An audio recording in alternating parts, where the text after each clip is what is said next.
Hai guys, selamat pagi.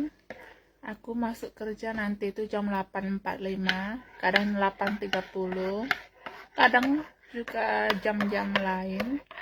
Tapi aku lebih suka sih guys, lebih dulu, lebih awal gitu ya. Contoh jam 7. Jadi sekarang ini jam 7 pagi, ah, sudah kerja gitu. Atau jam 6 juga suka. Tapi kalau jam 6 terlalu dini ya guys. Orang-orang di jalan mungkin belum ada. Ada sih pasti mobil satu atau dua mobil gitu ya. Tapi kok biasanya di sini jam 7. Kalau orang kantoran jam 9 mulainya. Kalau yang di supermarket biasanya jam 8 buka. Jadi sebelum jam 8 mereka juga sudah berangkat gitu ya. Itu supermarket di Belanda. Yang di Jerman itu seingat aku dulu ya. Di sini ada itu jam 7 pagi udah buka. Iya, Rewe sama Lidl. Tapi kalau Aldi yang di Jerman itu jam 8. Dulu ya, kayak waktu Paul masih tinggal di sini kan dulu. Seingat aku tuh kan kalau belanja waktu masih normal itu pagi. Tapi lama-lama kan Paul semakin lost his mind gitu ya. Dan aku itu kalau belanja dulu tuh ya guys, Paul bilang pergi belanja. Kalau dia masih tidur lumayan. Jadi aku masih bisa berpikir dia tuh nggak melihat jam. Tapi kalau misalnya dia bilang 15 menit, wow, bayangkan guys 15 menit. Ini contoh ya, jalan aja udah berapa? Udah 10 menit gitu ya. Oke, ambil barang 1, 2 gitu ya. Ambil barang bisa cepat kalau kita ingat di mana tempatnya gitu kan. Antrinya, bayarnya itu di mana gitu ya kan. Belum lagi jalan pulang. Jadi ini topik aku sekarang tuh lost his mind. Jadi kalau kita menonton drama Kosen, kalian tahu ya, itu cucu istri dari cucu ya. Suaminya kan Ahmed satu ini cucu dari Sultan Murad. Sultan Murad ini cucu dari Sultan Sulaiman yang suami Hurrem. Jadi bayangkanlah berapa generasi gitu ya. Kalau neneknya Hurrem, cucunya Murad. Murad ini punya cucu Ahmed satu ini punya istri Kosem gitu ya. Jadi tahun 1600-an lah ya. Belum 1700. Nah, di zamannya Kosem itu kan ada adiknya Ahmed, adik dari suaminya walaupun beda ibu. Tapi disebut juga brother atau oleh keponakan disebut paman gitu ya. Mustafa, Sultan Mustafa. Dan dia disebut hilang, lost his mind itu pikiran. Kalau orang tua masih dianggap wajar pikun, tapi kalau masih muda,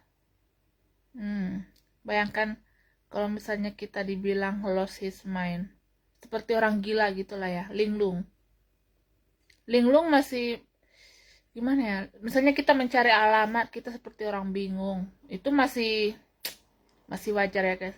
Jadi dan di drama Kosem itu kan ada kita lihat Sultan Sultan Mustafa ini dipengaruhi oleh seseorang yang tidak kasat mata.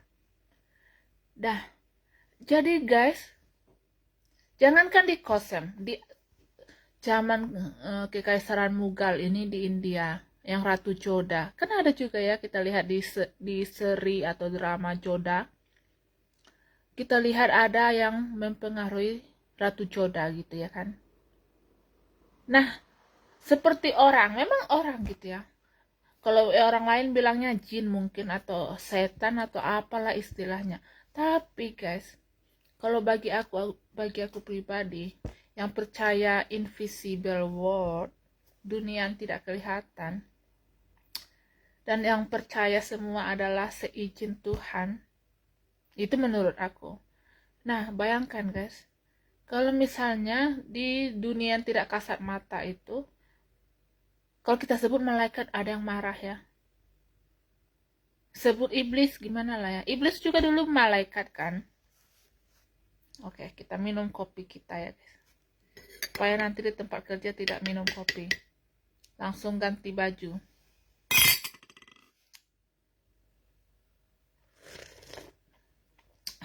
Oh, terima kasih Tuhan. Harus bersyukur guys. Nah, bayangkan, katakanlah iblis. Iblis ini dulu adalah malaikat. Iblis ini yang, kalau aku nggak bilang iblis guys, mungkin orang bilang namanya iblis. Kalau aku bilang malaikat pengganggu, malaikat penggoda, malaikat pencoba. Nah, malaikat pencoba ini bilang yang lain gitu ya, yang sesuai logika manusia tidak baik gitu. Contoh Sultan Mustafa dibilangin itu begini, nanti dia akan menyerangmu. Atau kalau Joda, ya banyak kalian ingat sendiri ya kan, bagi kita penonton sinetron atau drama. Nah, itu sebenarnya guys. Jadi juga malaikat pencoba, kalau kita bilang Tuhan terlalu agung, bisa mencabut daya logika kita, daya pikir kita, akal kita, insting kita, dan bisa memberikan insting kita, memberikan hikmat, memberikan kebijaksanaan, memberikan ide, ilham, wahyu. Nah, itu bagi aku ya guys. Jadi bisa mencabut, bisa memberi. Ketika dicabut, kita ini tidak ada apa-apanya. Atau seperti kata orang, kita adalah tanah yang diberi nyawa. Kita hanya, ya itulah yang disebut linglung atau lost his mind. Jadi sebenarnya kita ini di situ aset kita. Ketika kita diberi hikmat, ketika kita diberi ilham, ide, daya pikir, akal budi ya, bukan akal bulus. Itulah sebenarnya kekayaan kita. Ketika kita masih tahu hidup normal gitu ya. Contoh, kalau perempuan hidup normal itu, ini perempuan ya, aku perempuan. Kalau misalnya aku bersuami, mengurus rumah, dan aku pemalas ya guys. Aku akui aja, makanya, lihat, walaupun ini tanganku besar, ini waktu kecil aja rajin kerja rumah. Makanya aku lari dari Indonesia. Tapi sebenarnya kalian tahu ceritanya, tidak lari ya. Aku tidak suka marhobas. Tidak suka marhobas ini maksudnya ngerewang. Ngerewang tuh tahu ya? Duh, apa istilahnya ya bahasa Indonesianya? Melayani. Tapi melayaninya tuh masak gitu, bersih-bersih, menghidangkan makanan. Taulah ya, pokoknya kerja. Itulah marhobas. Jadi ya guys, kalau aku wanita, aku seorang perempuan yang bersuami, aku akan bekerja di rumah tangga. Ini kalau misalnya kita punya daya pikir, anak-anak kita misalnya belum bangun, kita bangunin, ayo bangun. Kalau di Indonesia, ayo mandi. Ini kalau kehidupan normal ya, mandi 2 kali sehari. Walaupun mungkin nggak semua bisa ya guys. Jangankan misalnya orang-orang yang terpinggirkan, yang di bawah kolong jembatan, yang di desa aja mungkin belum semua punya sumur pribadi, sumber air pribadi. Contoh, ibunda aku aja di Samosir mungkin ya tidak ada sumurnya. Kamar mandi punya gitu, bak air ya punya, tapi sumur atau sumber air pribadi itu nggak ada. Beda saat kami waktu di Sumatera Barat itu ada sumur. Jadi setiap rumah ada sumur gitu ya.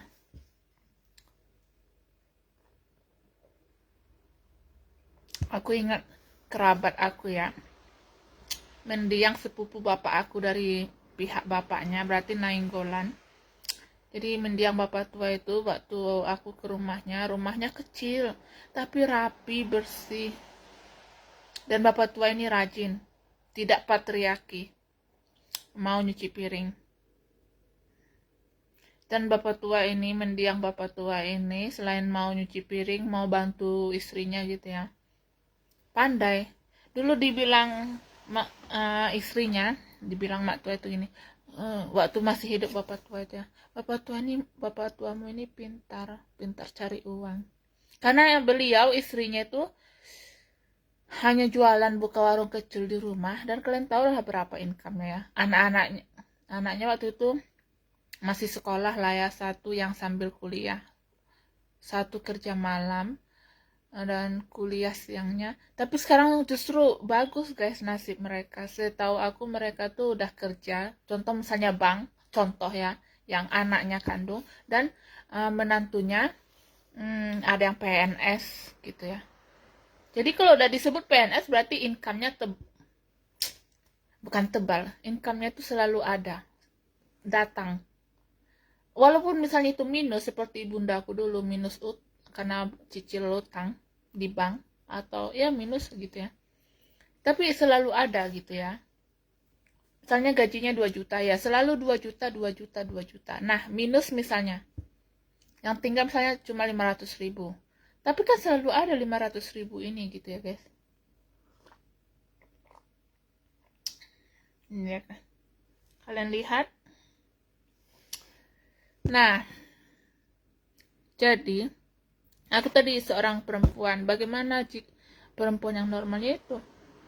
Tadi soal sepupu bapak aku ya, mendiang bapak tua ini. Rumahnya itu punya sumur, tapi sumur bor gitu. Jadi intinya beliau punya sumber mata air sendiri. Jadi bukan air pump. Seingat aku iya sih. Waktu itu kan aku tanya, ini air apa? Air sumur atau air pump gitu. Seingat aku sih ya. Walaupun rumahnya kecil, mungkin lebih besar flat aku ini ya guys, jauh lebih besar menurut aku sih. Sama lah, oke sama. Oke sama. Karena beliau punya teras sedikit. Dan di luar juga masih ada 1 meteran. Lebar 1 meter, panjang sepanjang rumahnya. Untuk, apa ya, waktu itu dipasang untuk tempat jemuran. Di samping. Jadi walaupun misalnya gangnya ini hanya lebar 1 meter atau setengah meter, itu kan masih luas ya guys. Jadi masih tanahnya atau masih milik beliau gitu. Jadi terasnya ada, walaupun misalnya kecil gitu, ya katakanlah lebih luas. Jadi sebagai perempuan yang diberi Tuhan normal gitu ya, normal, logika normal, nggak selalu benar, nggak selalu betul gitu, nggak selalu tepat, tapi masih normal. Nah, aku misalnya bangun pagi, masak, anak-anak belum bangun, kalau masih kecil, ayo bangun, mandi, baru ke sekolah. Kalau di Indonesia yang di desa masih ada yang jalan kaki sendiri ya ke sekolah. Kalau aku sih ya, seandainya aku ditanya, aku tipe yang seperti apa, aku akan membuat anak-anak aku itu jalan. Makanya yang dekat-dekat aja sekolahnya. Contoh anak aku di sini di Kerkrade Belanda. Oke, ini ada SD terdekat di sini yang di Belanda. SD yang di Jerman, perbatasan Jerman juga ada. Itu masih bisa jalan kaki dan aku akan bilang jalan kaki. Mungkin baru-baru aku antar jalan kaki juga lah mungkin ya. Walaupun misalnya jalan kaki ini lebih lama, tapi kan kita lah yang mengatur waktu. Sekalian olahraga, sekalian juga udara pagi, nggak usah harus naik sepeda buru-buru gitu ya. Dan itu jalannya kalau aku ya, dari sini yang SD Belanda tuh 10 menit lah. 5 menit kalau cepat. 7 menit lah ya, 7 menit. Aku akan antar karena SD di Belanda mulai umur 4 tahun. Wajib 5 tahun. Oke, nanti umur 6 tahun, 7 tahun aku akan suruh jalan sendiri. Rini kok nggak takut? Memang jarang anak-anak jalan sendiri di sini. Walaupun ada sih, tapi jarang lah ya. Nggak kayak di Indonesia ya, desa-desanya itu masih banyak anak-anak sekolah tuh yang jalan kaki gitu ya, yang di desa. Ada yang diantar ada, tapi kan masih ada yang jalan kaki ya guys. Dan itu nggak 1-2. Katakanlah jika ada sekelas, yaitu misalnya setengah diantar orang tuanya, setengah jalan kaki gitu ya. Diantar pakai sepeda motor gitu ya. Nah, di sini kalau misalnya itu satu kelas, lebih dari setengah lah mungkin diantar. Ada yang diantar pakai mobil, diantar pakai sepeda, atau diantar jalan kaki. Nah, yang jalan sendiri itu enggak, katakanlah hanya 1 atau 2 anak. Ya itulah menurut aku ya. Tapi menurut aku sih, karena ada sih aku baca di Belanda ini sudah dilarang toys on the rise, jadi nggak boleh homeschool. Dan aku sebenarnya sebagai seorang yang berpendidikan, sarjana pendidikan, yang calon guru, walaupun sekarang ada istilah PPG, pendidikan profesi guru, aku sih akan bilang sebaiknya, bukan sebaiknya, harus ke sekolah. Bukan soal pelajarannya, tapi yang pertama bagi aku, dan karena sesuai pengalaman hidup aku sendiri, itu berjumpa dengan anak-anak lain yang sebaya. Mungkin gak selalu mulus hubungan antara anak-anak ini. Ada yang mungkin membuli. Tau lah ya guys, aku juga merasakan bagaimana dibully oleh yang merasa superior gitu ya. Dibully, mungkin akan dibully secara fisik, dicubit, ditoel, tahap lah, ditempeleng, tahap apa gitu ya. Ada dibully mungkin secara kata-kata atau verbal. Ada mungkin yang dibully secara didiamin gitu, nggak diajak berteman.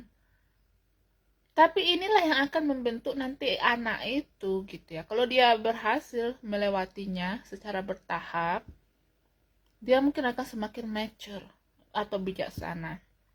Sesuai yang diberikan Tuhan juga hikmat untuk anak itu tersebut. Kalau dia mungkin tidak berhasil, barulah dia yang disebut gagal ini. Tapi kan harus dijalani dulu. Dan kita berharap anak-anak itu berhasil melewatinya. Jadi bagi aku memang homeschooling tuh no. Kecuali misalnya ini sekitar aku ini misalnya lagi perang dan tidak bisa keluar, ya terpaksalah homeschooling aku yang ngajarin gitu ya kan. Dan anak-anak aku tentunya tidak akan jumpa dengan anak-anak lain. Tapi bagi aku sih homeschooling no. Bukan soal bisnis pendidikan, bukan. Karena aku kan pernah bilang mau membuka sekolah Katolik, atau misalnya kalau aku berangan-angan, bukan soal bisnisnya guys, tapi ya itu, bagaimana anak aku itu akan dibentuk kalau nggak jumpa orang lain. Sekarang aku bisa bilang oke, aku nggak mau bersosialisasi, iya nggak apa-apa, karena aku sudah melewati masa-masa yang bertatap muka, bersosialisasi, berhubungan dengan orang. Oh, berarti itu aslinya Sirini. Memang gak mau bersosialisasi, itu terserah orang, pendapat orang. Tapi dari umur misalnya usia SD sampai aku usia S1, berarti tamat 22 tahun ya. Waktu wisuda S1. Katakanlah 22 tahun, mulai dari 6 tahun. 6 tahun. Ya, bayangkan berapa tahun. Itu sudah aku jalani ya. Berinteraksi dengan orang-orang. Jadi terserah orang kalau misalnya, oh itu asli Sirini, tidak mau bergaul. Aku memang nggak bisa membayangkan bergaul loh guys, nggak bisa guys. Datang ke misalnya acara nikahan, ini bukan yang saudara ya, atau datang ke acara, kalau funeral mungkin masih. Tapi kan itu yang kerabat ya guys. Tapi kerabat aku kan nggak semua, nggak setiap hari atau nggak sering mati ya guys. Maksudnya yang wedding, yang paling sering ya wedding. Atau kalau orang kita di Indonesia tuh arisan, marga. Misalnya Paul ini marga apa gitu, suami aku marga X. Jadi arisan marga X, arisan marga aku gitu ya. Atau yang paling sering juga kalau misalnya aktif gereja itu pertangyangan atau doa di rumah. Itu sih ya. Wedding yang tetangga lah, wedding kenalan lah. Baru arisan marga, baru doa pertangyangan di rumah. Yang 3 ini sih ya. Kalau misalnya dibilang aslinya Sirini tuh memang gak mau bergaul, ya terserah. Karena ya aku ingin hidup tenang dulu guys. Nanti kalau misalnya ini masih planning rencana, umur aku tuh udah 67, umur tua, dan aku di Indonesia barulah, supaya apa ya, supaya nggak pikun juga ya kan guys, supaya jumpa orang. Tapi sebenarnya bukan itu ya, supaya aktif kan. Intinya kalau kita bukan soal sudah mau mati baru bergaul, enggak. Intinya kalau kita sudah tua, nggak ada lagi yang mau dipikirin, nggak ada lagi yang mau dirimang-rimangi, direnungkan, ya bergaul aja gitu ya kan. Tapi kan sekarang masih banyak yang dipikirin. Apa yang aku pikirin ya? Bagaimana ke depannya, suami aku siapa setelah Paul? Marius suami aku. Dan kalau misalnya masih punya anak, masih mencari nafkah, masih kerja, kan kita harus hidup tenang ya guys.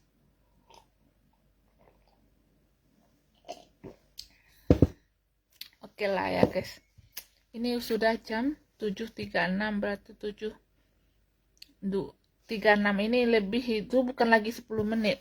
Seingat aku jam aku nih lebih 13 menit gitu ya. Jadi 36 kurang 13, bayangkan guys. Jadi aku tuh berangkat jam 8 aja lah ya. Masuk 8.45. Jam 8 ala jam Rini. Biar santai di jalan. Oke. Berarti setengah jam lagi. Oke guys, bye bye. Aku mau nyanyi sih, tapi live yang selanjutnya ya. Oke.